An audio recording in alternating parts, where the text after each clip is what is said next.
What you are about to hear may include disturbing descriptions of sexual or physical abuse, or may contain coarse language. Listener discretion is advised. Hi listeners, welcome to this bonus episode of Chasing Enlightenment. We've released all 6 of our regular episodes for the first season of the podcast, but in the coming weeks and months we'll be releasing some follow-ups, where we'll dig more into some of the topics we covered this season. This episode will mostly assume familiarity with the story of the Students of Light, the spiritual group we covered on this season of the podcast, so if you haven't yet, you should listen to our previous episodes before this one. For this bonus episode, I'm speaking with Joseph C. You previously heard Joseph in episode 3, where he talked about meeting John Hanas for the first time as a young man. What I felt coming from that man could not have come from a normal person. Never, ever, ever. You also heard from him in episode 6, speaking about the possibility that the Students of Light could spiritually retaliate against former members who choose to speak publicly. Spiritual energies can be very strong, okay? And it's very, very real, Dan. It's very real. Never think for 1 minute, it's getting a little spooked out about this, spooked out about that. It's very real. You're listening to a bonus episode of Chasing Enlightenment, my interview with Joseph C.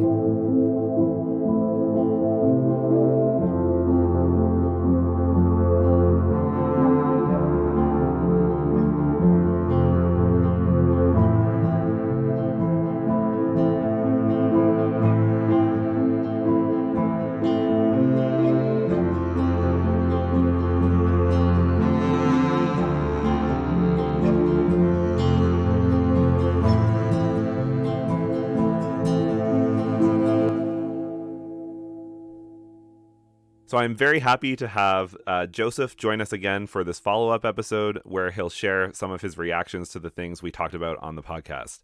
So Joseph, thank you very much for joining us. Thanks for having me on your show, Dan. I appreciate it. Thank you again. Now, Joseph, before we talk about what you thought about the podcast and, your current views about John and the Students of Light, I wanted to start by asking, could you please sum up your view and opinion that you had of John and the group before you started listening to the podcast, before you ever heard the show? Well, Dan, I've met John, as you already know. I've met him a few times. I had some very interesting discussions with him. And Dan, listen, there's no way else of putting this. I'm just going to come right out and be perfectly frank with you. There's something very supernatural about this man, okay? He emits a electricity, okay? It wouldn't be any different than putting your hands on a live wire and feeling this electricity flowing through you. I think I've mentioned that to you in one of 2 of your podcasts in the past. And that has been my experience with John in the beginning. The experience I had with John, the few experiences I had with John, were of a supernatural nature, okay? They were very real. Is nothing concocted from my own imagination. And I had the highest opinion about John at one time. When I first met the guy, I felt he was a healer. When word circulated back at that time, and throughout the years too, that he was the reincarnation of Jesus Christ, there was a time when I believed it. Now, I think that sort of leads into my next question here is, how would you sum up how your opinions of John and the group have changed since you started listening to Chasing Enlightenment? When I first became involved with the group and have met John, I had a total different impression at that time as opposed to today, okay? Now, let's fast forward up until I learned about these podcasts. I mean, I just can't believe my ears. What I've learned, what has transpired throughout the 80s, 90s, leading up to John's death. Now, this thing about when I heard about John claiming to be the reincarnation of Christ is one thing, and I fell for it at one time.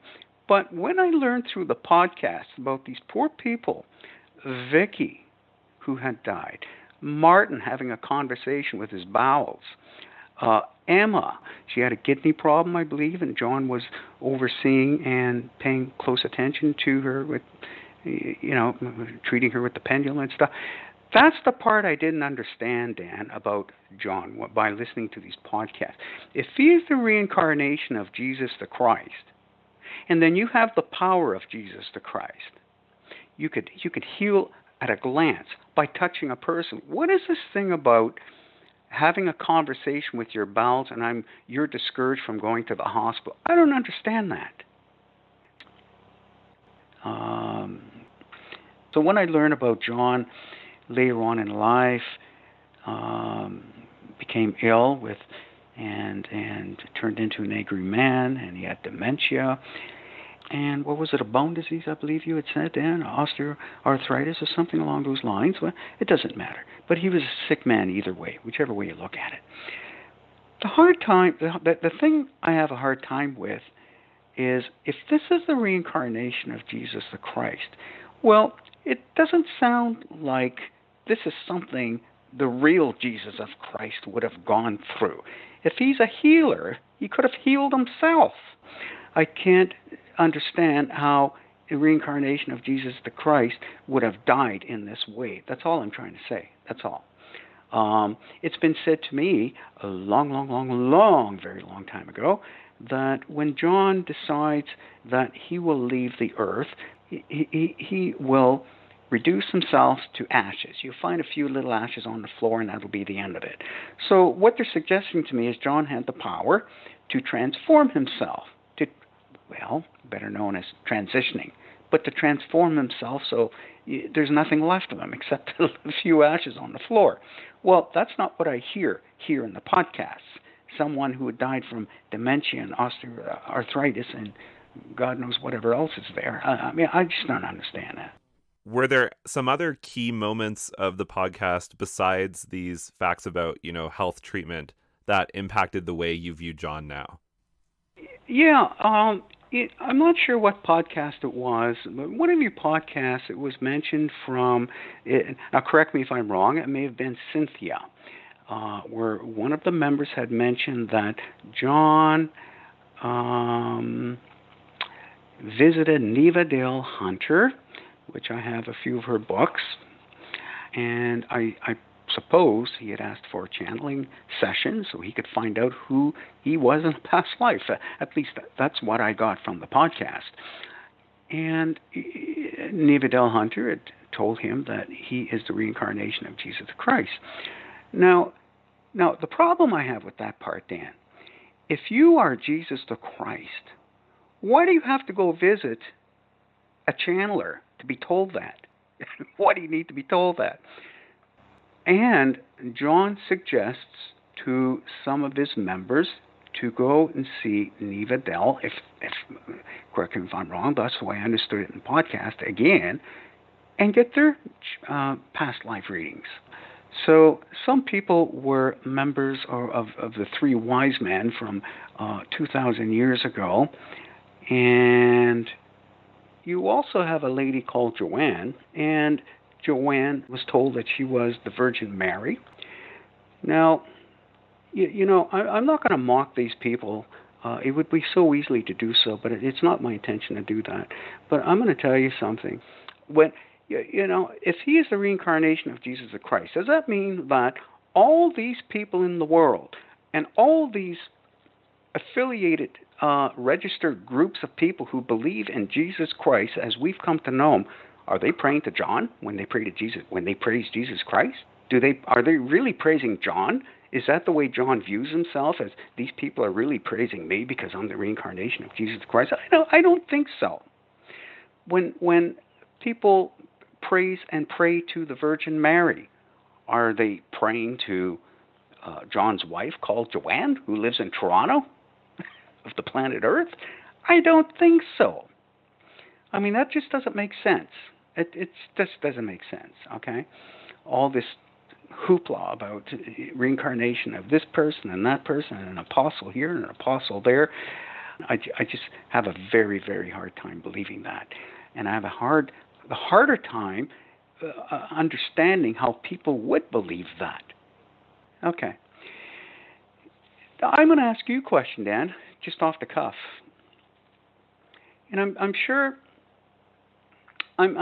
you know something about the knowledge of spirituality. But have you ever heard the saying that goes, what spirit is known to be the father of lies mixed in with truth, some truth? What does that mean to you, Dan, when I say that to you? I'm not sure. I've never heard that saying before myself. You've never heard that saying. Okay. I don't want to bring up the name Satan. I don't even like that name. But it had been brought up somewhere in some of these podcasts. I think the later, not the earlier, but the later podcasts. And, whereas some members were indirectly pointing a finger at others, you're Satan and you're Satan and you got Satan living inside you and you should have a talk with this part of your organ because Satan lives there, whatever the hell it is, okay? But it seems to me people who are going to take on the roles of these deities, universal deities, whether it's Jesus the Christ or Virgin Mary, I mean, I think you're really playing with fire here, okay? Okay. And then you introduce into the equation, as I'm moving along into some of your other podcasts, this character called Don Colmar. I didn't know him well, but I knew of him. I did meet him a few times, and he did do a few aura balances on me. I thought he was rather charming. And from what I picked up and learned in the podcast, this thing about this poor young girl called Bonnie, well, she's not so young today, but she was back then, having been raped by this man. Well, she claimed she went to John, and she brought with her concerns to John's attention. And listen, I'm only responding to what I heard on the podcast, Dan. Okay, so that's all I'm doing. And it seems to me that the response she got from John, that John had said something to the effect, well, why don't you drop him and come and have sex with me instead? Something along those lines. Well, you're passing this poor girl around like a piece of meat, and you sound like a pimp. You don't sound like Jesus Christ, you sound like a pimp. So, you've described how John did have these spiritual powers that he was able to harness, and you also described how you think John ended up going off the rails, going down the wrong path, using these powers the wrong way. Would you go as far as saying that there was even maybe a darker spiritual force working through John, or was it just that he was a human that used his powers the wrong way? Well, that's not an easy question to answer, Dan. Could John had potentially been maybe geared a little bit to the darker side of things? That's crossed my mind.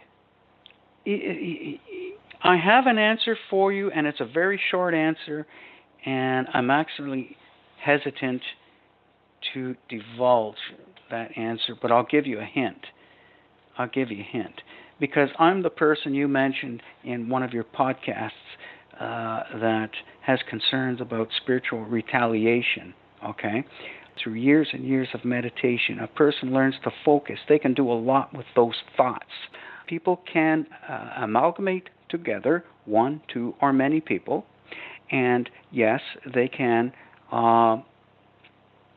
They could easily focus their thoughts on a particular person or people, and just simply send negative thoughts their way. Okay, and it's just energy, Dan. That's why it works, and they know it works. They know how to focus their thoughts. What do you think meditation? What do you think they're meditating for? It's not just to acquire good eating habits, It's to grow spiritually. But coming back to spiritual retaliation, I'm a firm believer in that. And so, trying to be careful with my words and how I respond to your question. In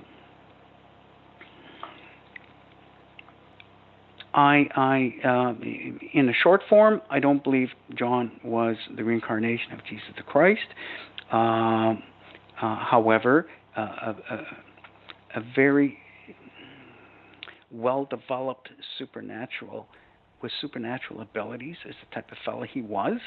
Okay, now let me try to clarify something you were saying a moment ago. So you were speaking again about this fear of possible spiritual retaliation, which was brought up on the episode 6 of the podcast.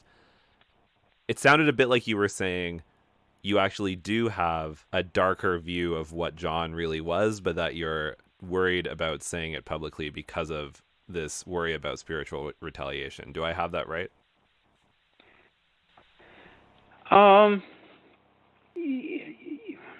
Yeah, you do. Matter of fact, you say better than I have, or the way I should have explained it. I think on my part, the words are just hard coming out because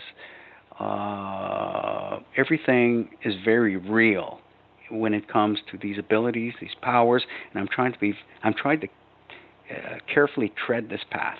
I'm trying to tread it very carefully, and I don't want to piss anybody off. I don't want to say the wrong thing.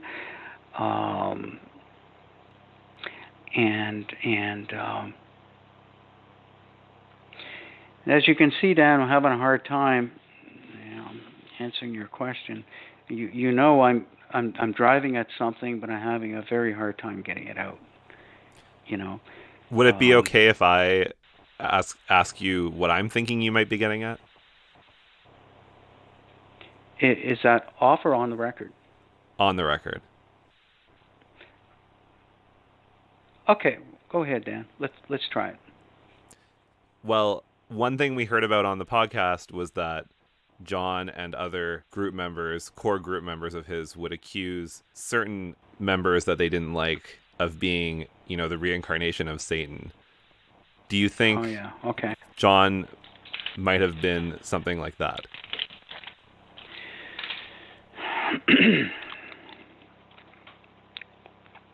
Okay, I'm going to try to spit it out. I'm going to try to just get right to the point. It's crossed my mind.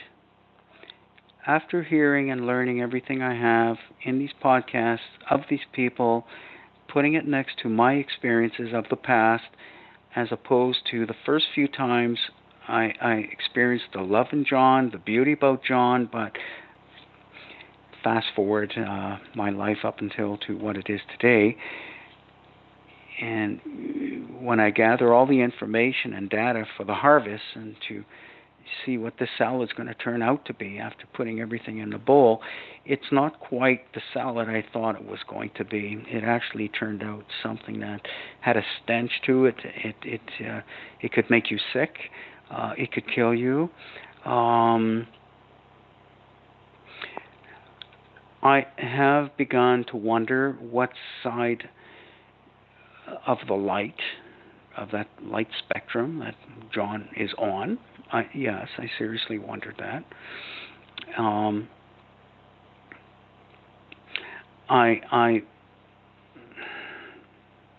Now, is he a light in the world, or is he on the dark side of things in this world? I don't know. But the best I will tell you or give to you is this much. I'm not convinced. I am not convinced that he is who he claims to be. I think that I've been misled, and a lot of it is my own doing and my own imagination in the world I live in. In my mind, I perceived John to be a certain type of person, and I ran with that. I ran with it for a very long time. Oh, John's such a great man, and he's a healer, and he's this, and he's that. Well, after listening to these podcasts, all of that has changed.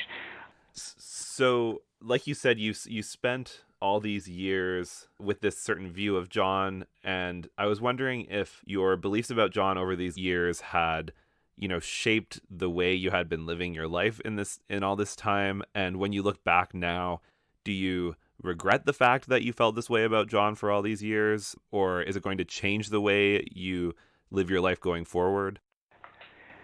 When I got out of the group a very, very long time ago, and I'm talking over 40 years ago now, so it was a long time ago, I was I was so impressionable that I was so influenced by John, my experience with having met John, that now I'm not a part of the group I'm fast forwarding for the next 40 years, but I've always retained that experience with John in the back of my mind.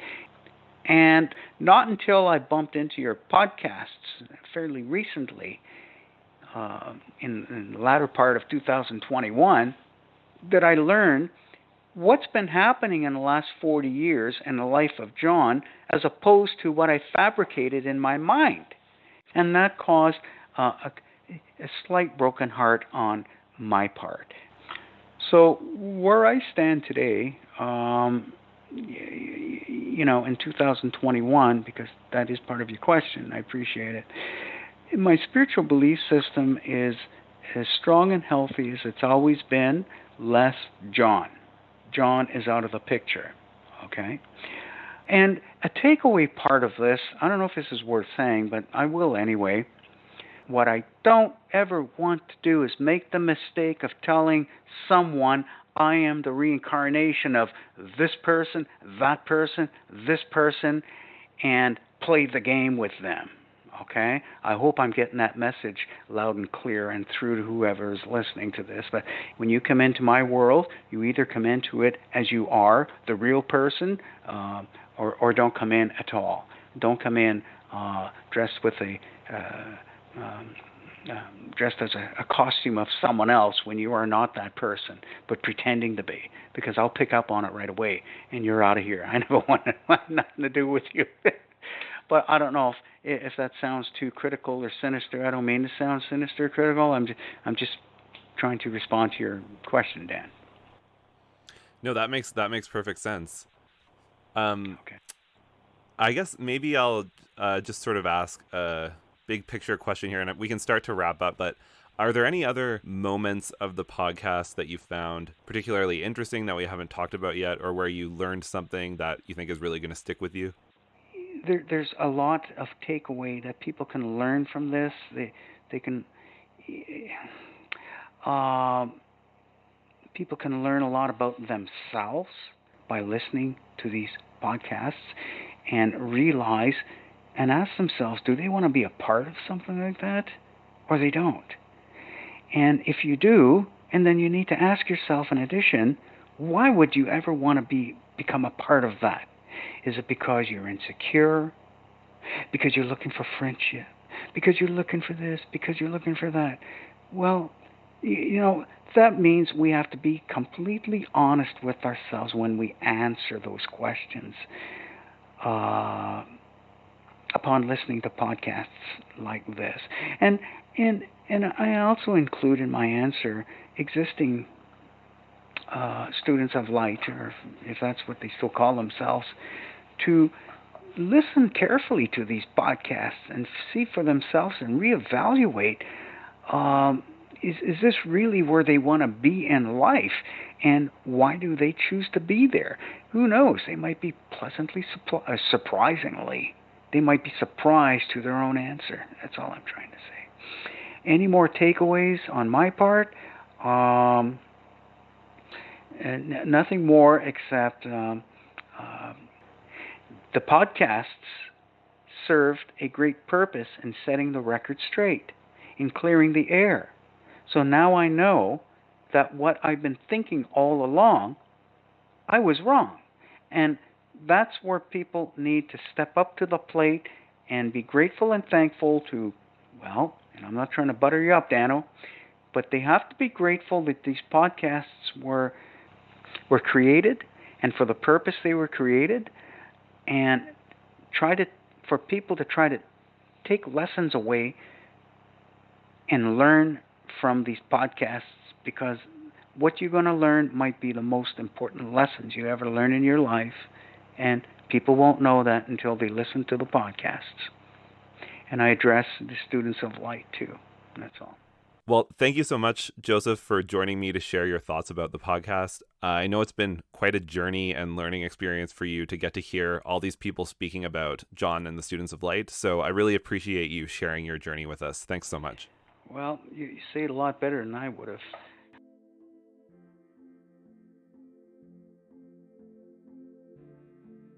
Chasing Enlightenment was written and narrated by Daniel Monroe. Audio production and editing by Carolyn Smiley. Additional research and voiceovers by Robert Monroe. Artwork and web design by Megan Hilario. Please rate, review, and subscribe wherever you listen. You can find more information about the show and ways to support us at chasingenlightenment.net. Contact us at chasingenlightenment@gmail.com. For mental health support in Canada, visit wellnesstogether.ca or text 686868 for immediate help. Those seeking to leave abusive relationships can visit endingviolencecanada.org.